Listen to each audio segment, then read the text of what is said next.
So I was in a train wreck once.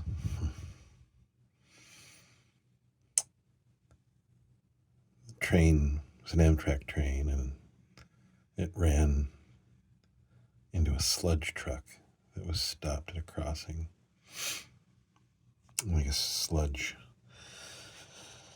is, it can be explosive. And it was, and it blew up and peeled the front of the train back like the end of a firecracker. Killed the engineer immediately.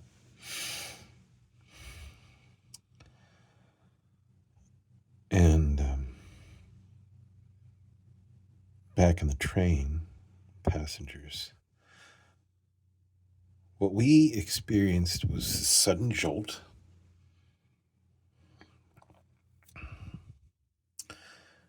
And the train just kept going, just kept gliding down the tracks. In this eerie silence, this train just continuing along at high speed with no sound of the engine.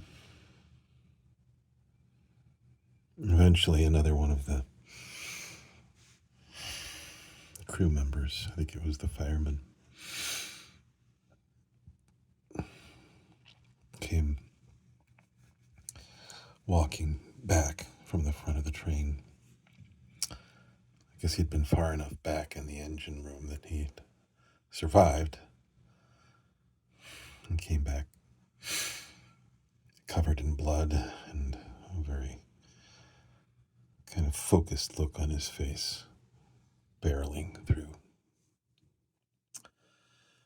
down the center aisle of the train, and made it to the back where there was another engine or another control, and was able to regain control of the train and bring it to a stop. Awakening's kind of like that. It's been kind of like my experience, and I didn't realize it until just tonight. Because I had this experience a couple of months ago. This thing happened, and I recorded about it, where I realized, wait, there's no me here. There's no Paul Clearfire.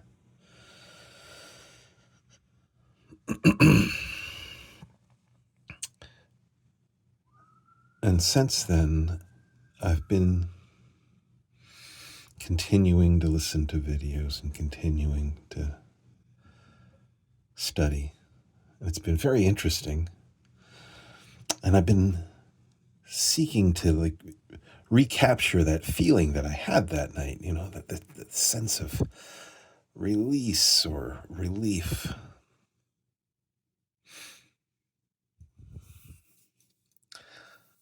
And I just realized tonight that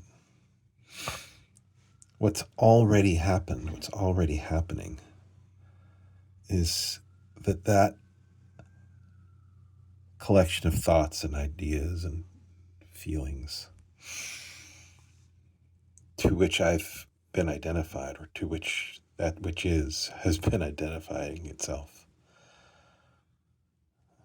that it's been identifying with as Paul Clearfire.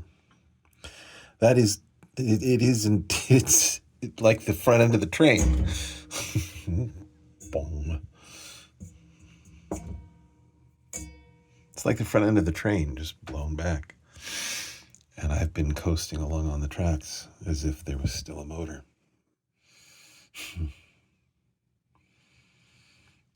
I am life. There's no doer here doing this. Life is doing. I'm the universe, the playful, curious universe, becoming itself.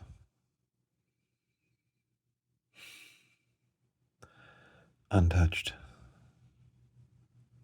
Like one of those passengers. Like the passenger that I was.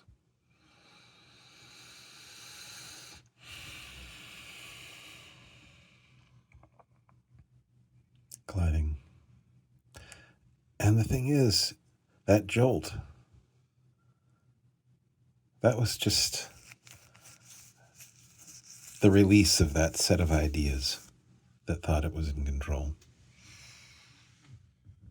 And now the train is still going. Life is still happening, just like it always was. Because that, in this case, that thing, that group of ideas and thoughts and feelings of Paul Clearfire, of me, never was in control. It never was doing. It never was. It just, it just the idea, the thought, I did that I'm doing that, is one of those collections of thoughts, one of those collections of ideas.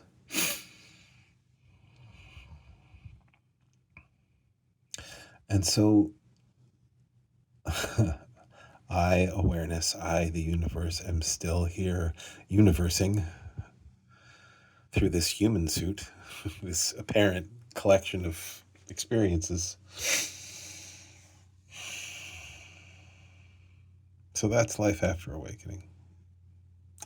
It's just kind of, I don't know, it's like things are slowly dissolving. Identification with that doer is slowly kind of pulling back. Not dramatically, just like gradually. Mind is quieting. I'm practicing interrogation of my thoughts. A friend of mine described it like being the cat by the mouse hole, waiting for the thoughts to come out. And go, wait, what are you doing here? Hey, you. Like one of the Swamis, one of the recordings, many recordings that I've listened to. He says, just you don't have to stop your thoughts. Just ask, like, who is the person to whom this thought is addressed? From whence does this thought arise? Who is this for? Like I've become like a postmaster general. Excuse me, to whom is this thought addressed? Is there a person here for this? No? Okay. And I don't have to fight with my thoughts. I just hold this mirror. I just hold this mirror up to them, And their reality takes care of the rest. The thought sees its own reality and just evaporates. And mind is getting quieter. And I'm in curiosity now. And I've talked about curiosity a lot on this channel, so I'm going to mention it again. I'm curious, not curiosity like inquisitiveness or not curiosity like longing, but curiosity like the fundamental state of creation that drives all manifestation. I am, it's like being in love, right? Love is is when there's no separation between you and other. And when you're in that state of love, the force of curiosity is just all that drives, that like, it's like the burning,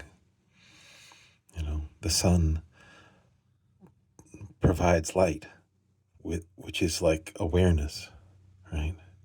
And that light illuminates itself. It illuminates the world, which is just itself, but it illuminates the world and comes back to us, and we experience that as that knowing is love. But the burning itself, the burning that provides the light, that's curiosity. And that's what I'm experiencing right now.